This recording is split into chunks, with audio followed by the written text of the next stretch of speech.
For every 45 minutes that you're stagnant, that you're still, it takes about 7 minutes to unwind that trauma on the body. And remember, not moving is trauma.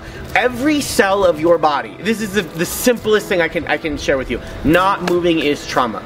Every cell of your body needs something that we call, this is my favorite nerdy word, cellular mechano-nanotransduction, which is the act of like squishing, rotating, pulling, compressing the body on a cellular level. It's how we express our DNA transcription. It's how we get proteins and hormones to travel through the body. It's how the interstitium starts to delineate or disperse fluid. So that squishing is crucial.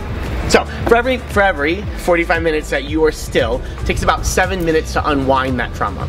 For every hour and 15 minutes that you are still, it takes about 30 minutes to unwind that trauma. So what they say is, and again, what they say is that this trauma is exponential. That every moment you are still and not moving and stagnant, we start to grow inappropriate fibrous relationships through layers. We start to build ourselves into that shape in which you stay. So, stand up, move around. While you're standing up, moving around, all you gotta do, you'll put your hands on your desk, and you'll just start to lean forward slightly, keeping the body weight in the 4 main knuckles of the hands and the sort of base of thumb, base of pinky. So you kind of lean forward, forward, forward. You lean back. You could do fun things like take circles. That's interesting. If that's a lot of pressure, then you don't lean so far forward. So you'll start to slowly over time be able to increase the angle of extension of the wrist.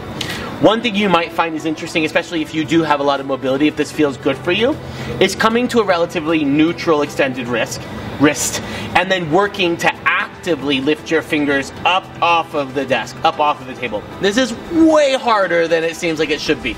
Spreading the fingers, extending the fingers, lifting them up, lifting them up, lifting them up, and if you can come forward, you do that. Whew.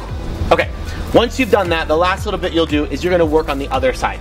So, you're gonna flip your wrist over, bring the back of your hand onto your desk. Unlock your elbow, and then what I want you to do, this is where it gets super fun, is I want you to keep your torso as upright as possible and then start to make a fist. Like squeeze it in, make a fist, come on index finger, squeeze it in, squeeze, and then let it go. Again, that's another one of the little movements, actions you're gonna find is like shockingly hard.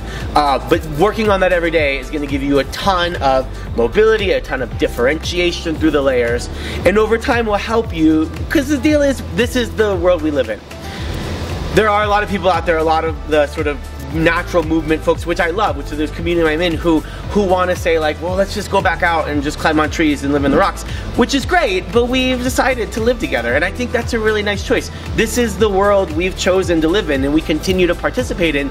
So instead of running away to a mountain and living in a cave, we can find ways, which is cool, do it if that's your jam, but we can find ways to take good care of us in the choices that we do make.